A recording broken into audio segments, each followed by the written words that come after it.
Greetings, ladies and gentlemen, and welcome to another episode of The Tim Show. Today, we are wrapping up talking about Wandavision. That's right, ladies and gentlemen. The series finale, that's what the episode title is called, and what I'm only assuming it is probably the series finale, considering that Marvel has yet to say anything about another season of the show and how they are labeling it as the series finale. We are talking about the series finale of Wandavision. Now, like all my other videos regarding television shows or newly released stuff, I will be talking about spoilers. So if you have not seen the series finale of Wandavision, it is available right now on Disney+. Click out of this video, go log on to Disney+, go watch it, and come right back here to watch my review. So this is it. The final episode of Wandavision. What did I think?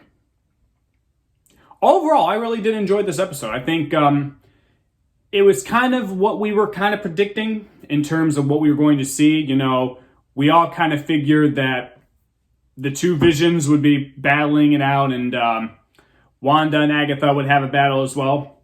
The fight scenes were really cool. Really cool fight scenes. I mean, in terms of overall plot, I mean, there's really kind of not much here because it's all, you know, set for the big fights, which I didn't mind. But there's still some essence of plot in there, but mostly towards the end. But essentially, you know, for the vision that Wanda created and the kids, we learned that, you know, in order for her to save all these people that she's trapped, she has to destroy the barrier that she made. But in doing so, it means she unfortunately will have to sacrifice the vision she made and also the kids. So there's that. And, you know, the fight keeps going on. It's still a really cool fight. And then we get one of the big reveals that was kind of teased in promotion of the show and during the last episode, that, you know, Wanda is in fact the Scarlet Witch, this all-powerful witch with so many strong powers and whatnot. And we finally get to see her in her full comic book accurate costume for, you know, the current times. And I gotta say, that costume looks great. I think she nails that costume. It looks absolutely stunning. I can't wait to see more of that costume in future MCU projects. She looks absolutely amazing. And from what I've read, she fought hard to get that costume to be shown on the MCU. So, Elizabeth Olsen, good for you. The outfit looks great. You rock. And also another thing too, all the characters from the beginning of this show to the ending of where we are now, great performances, great performances. I'll talk more about that. Like I kind of rambling on because I'm trying to collect my thoughts. But let's finish up with the story and then we'll give like my final reviews and whatnot. So after, you know, everyone's fighting, Wanda's vision and Sword's vision, you know, they're battling it out, and then they're in the library. And Wanda's vision kind of tries to talk to this other vision and explain to him that, you know, you have memories. They may just be locked. So he tries to access the memories of this newer vision that's created to try and tell him that you have a life, you have memories, that Swords just blocked it from you. So now this new vision kind of remembers a little bit. I think he has to go and get all like the rest of the data and whatnot. And he goes off and flies away. See you next time. While the vision that Wanda created goes back to watch over the kids while Wanda and Agatha are battling. And while they're fighting, we learn that Pietro is actually just an ordinary guy that Agatha manipulated via a necklace that Monica, you know, takes away from him and she's able to escape. So it kind of, I mean, there's a lot of things that we could say about, you know, all the multiverse stuff, but it looks like in terms of WandaVision so far, it looks like, you know, the Evan Peters who played Pietro in this show was really in the MCU, just an ordinary guy with a different name, but Agatha changed who he was. So, I mean, I see what Marvel did there for the joke, but part of me and even my stepdad and I, we both believe that this isn't the, like, we feel like they're really going to dive into the multiverse in here. But that's more of a discussion for later. So after Monica escapes, she protects the kids from the head guy of Sword, and he gets stopped by something hilarious. I don't want to spoil it because I don't want to spoil that part because it was actually really hilarious. So you guys will see for yourselves when you watch the episode. But it was really funny. I love that. That was awesome. So as the fight concludes, Wanda uses her. It sounds like she's giving her powers to Agatha, but in reality, she's actually creating another barrier where only she can use her magic and Agatha can't, which is a really nice twist that I honestly didn't see coming because we were watching it. I'm just like, oh, what was she doing? What's she doing? That was a neat twist. When it comes to the fate of Agatha, makes sense. I mean, granted, Agatha's not like Ultron, where if you guys remember at the end of Age of Ultron, Wanda literally like crushed his robotic heart. So I mean that's a robot, but I kind of figured that Agatha wouldn't die, but she would be sentenced somewhere. But part of me would like to believe that that won't be the last we see of her. So then Wanda accepts what she's done. She wants to help these people get out, but she has to say goodbye to Vision and the kids. And that's another heartbreaking thing. And, you know, okay, I got to wrap up the story before I really talk about my overall thoughts. So Wanda realizes she has to sacrifice the kids and Vision in order to make things right. So she does that. She says goodnight to the kids and say that she's very proud of the kids, close the door on them. Vision, she says some final words. It was very touching, very, very sad, very touching. But, you know, I think all of us MCU fans know that we're going to see him again. Yeah, because the other Vision's out there. So then we get to the ending of the series. The people of Westview, they still hate Wanda. They're never going to know exactly what she did for them in the end. And so she flies off and yada, yada, yada, lives to fight another day. And then we get to our post-credit and end credit scene. So these, I guess, are probably the biggest spoilers of the video. So, you know, I'll just say it to you guys again, just in case. Spoiler alert, we're talking about the post-credit and end credit scene. So you've been warned. I like to keep you guys in the loop, you know, I mean, because there may be some stuff you don't want to know. So let's get to the post-credit scene. Post-credit scene, we have Monica talking to Jimmy Woo. It looks like they're cleaning up after everything that S.W.O.R.D. had done. You know, really nice. Monica gets taken into a theater where we encounter a Skrull, and that's somebody that used to know her mother wants to speak with her up there. So I think we all could kind of assume that that's probably her getting ready for. I'm guessing that she's going to be in the Secret Wars show with Ben Mendelsohn and Samuel L. Jackson. So that'll be interesting to see. But we also know from confirmation from Kevin Feige that Monica will return in these shows as Agent Rambo. But I believe the next one is technically supposed to be Miss Marvel. I'm not sure exactly when that one is going to hit Disney Plus. I'm assuming it's going to be next year, but I believe that's the next time we're going to see Monica Rambeau. So that'll be really interesting to see. And I kind of expected a Skrull to show up. I mean, granted, given who Monica is and what her mother has done, her past connections with Captain Marvel, it makes sense. I didn't see coming, and I was like, hey, all right. So that was the post-credit scene. Now let's fast forward to the end credit scene. You know, nice scenery, filmed very well. Wanda's having some tea in a house that looks like it was designed by something from Frozen. Very nice house. And now here's the real kicker, and we can all make our assumptions later. You guys can leave your comments down below what you think. So while Wanda's drinking some tea, the Scarlet Witch is in the back reading through that book that Agatha had that taught her about the Scarlet Witch. And my kind of prediction was that while Wanda's drinking the tea, her astral body, kind of like Doctor Strange, is the one reading the book. Or I don't know, it could be another kind of like magical duplicate spell. I don't know.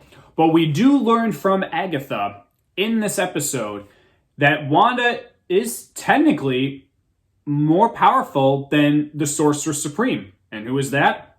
That is Doctor Strange. And as the Scarlet Witch is reading this book and learning some stuff, we hear the cries of Wanda's kids. And then the series closes with Wanda turning a page of the book. End series. So now let's talk about overall what I thought of. Let's talk about this episode first. I really did think this was a really great episode. The action was great. I loved seeing these characters fight. The effects were great. The acting for all of this show was amazing, especially from Elizabeth Olsen. I mean, she deserves an Oscar for this show alone. I mean, good God. I believe she really put her heart and soul into this show, and I think that she definitely deserves some type of award for the performances that she gave. Overall, yes, it was a really good episode.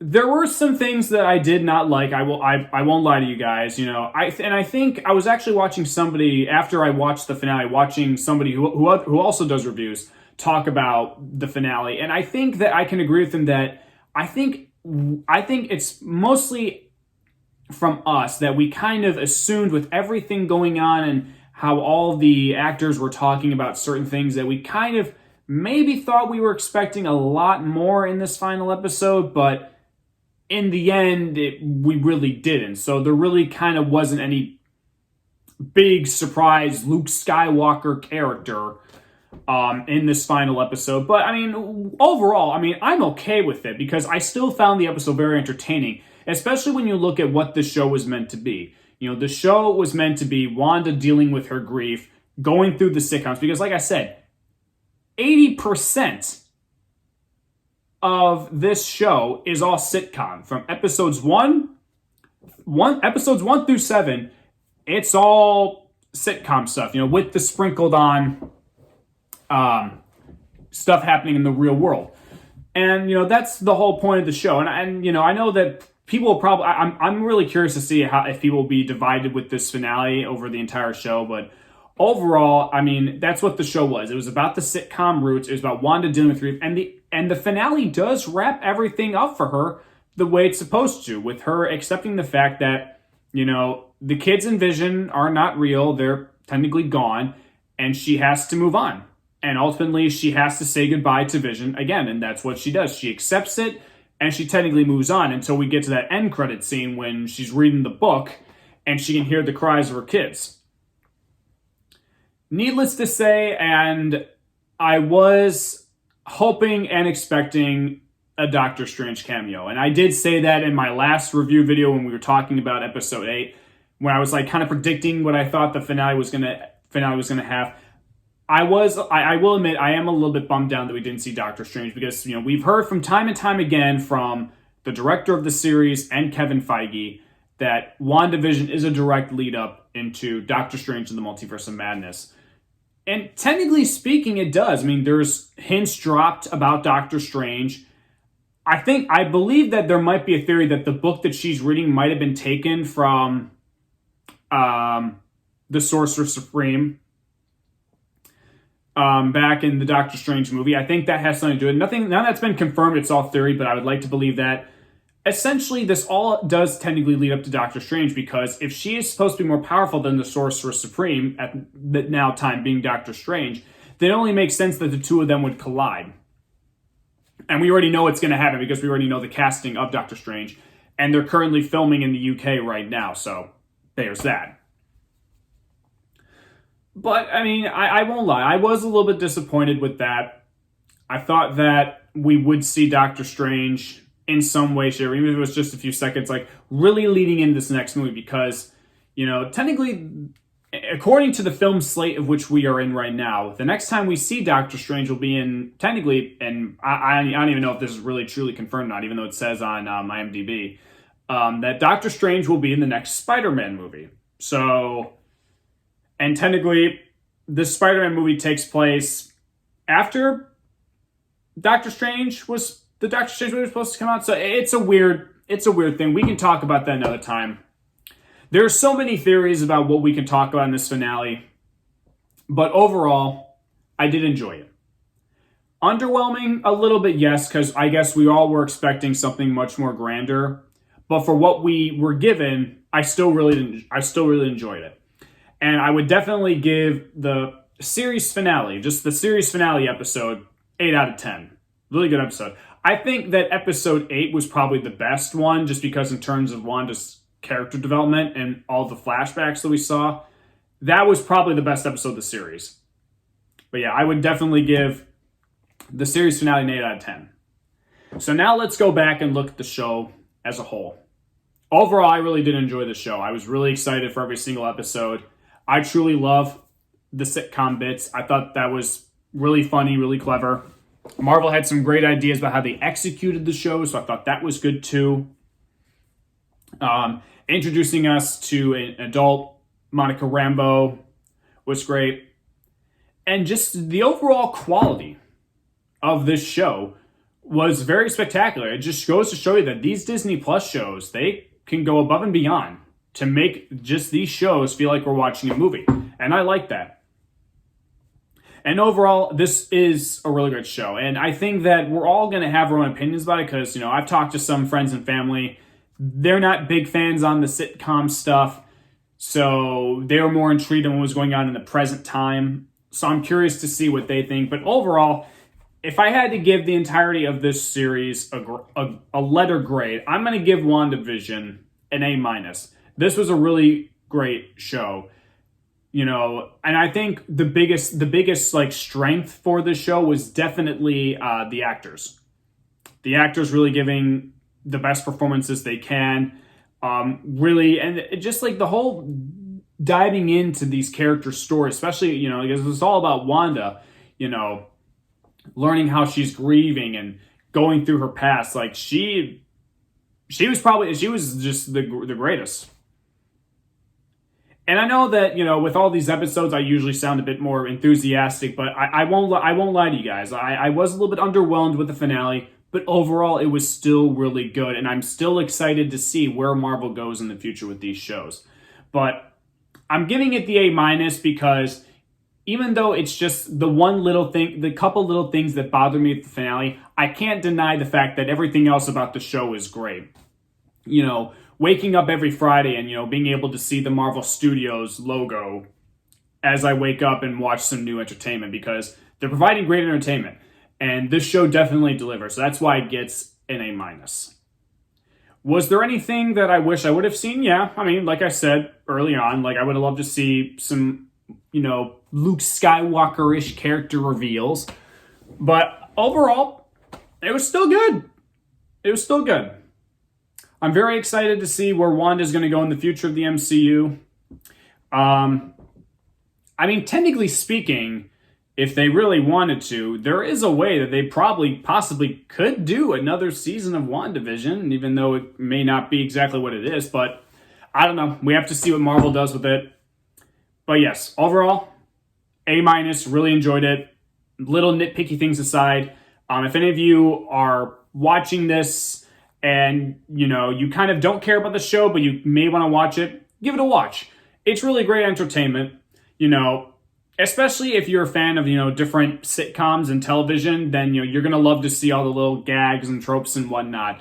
It was really entertaining. I had a good time with WandaVision. I'm sad to see that it's over, but, I'm ready and I'm more excited to see where all these other Marvel shows are going to go. So I can't wait. A- for WandaVision. Great show. Go check it out. All episodes are now available on Disney Plus. And before I end this video, I want to talk about some future projects. I kind of mentioned this at the ending of my last video, but I want to go over it again. So we now have a 2-week break until we get our next MCU show, which is The Falcon and Winter Soldier, which I will be talking about. We are going to go over all 6 episodes when they come out, because I believe that they said that Falcon Winter Soldier is going to be 6 episodes. We've got the Snyder Cut coming out pretty soon. We're getting close. I'm really excited for that. But also, over this weekend, I'm going to be returning to movie theaters to see Disney's Raya and the Last Dragon. I would like to stress this really, really a lot. If you're going back to the movies, wear a mask. Don't do anything stupid, because I love movies. I want to see these new movies, and we can't do that unless we all wear the mask. So wear a mask so we can see all these new movies coming out, because I haven't been to a movie theater since August when I saw The New Mutants. And that's a video for another day. I don't want to talk about New Mutants, but yes, over this weekend, I am going to be going back to the movie theaters, mask on, to see Disney's Raya and the Last Dragon. So you can expect a review for that probably sometime this weekend, or maybe beginning of Monday. I'd like to guess, but you will get that. And then sometime before the Snyder Cut comes out, I do want to do a review of Man of Steel and Batman v Superman. I just kind of got to find the right time to do those videos, but that's something that I do want to do as we lead up to the Snyder Cut. And I will say, though, that probably, if I'm just kind of guessing right now, I would like to have the Snyder Cut review out as quickly as I can, because I know I'm really going to want to talk about it. But I feel like that's really going to take some time to do. So you can probably expect the Falcon and Winter Soldier Episode 1 review probably before the Snyder Cut. I'm not sure. With those two reviews, I'm not exactly sure who's going to come out first, but you can definitely expect those reviews going. So that's what I have in mind for my schedule as of this moment. So yeah, I'm really excited to be talking a lot more things to you guys. But next step on my list to review is Raya and the Last Dragon. Thank you guys so much for watching today's episode. I hope you all really did enjoy Wandavision. I'm curious to know what you guys thought of the finale, what you thought of the show overall. Leave a comment down below, like the video, and whatnot. And I can't wait to sit here and talk with you guys about other stuff, especially, you know, when the Falcon and Winter Soldier drops on Disney+, the Snyder Cut coming out, and all this other stuff. It's going to be a blast. But thank you all so much for joining me on this vision, going through every single episode of WandaVision. And we've got a lot more Marvel shows, so I'm going to a lot more content to talk about in the coming days and weeks. So thank you all so much for watching, and I will see you next time for Disney's Raya and the Last Dragon.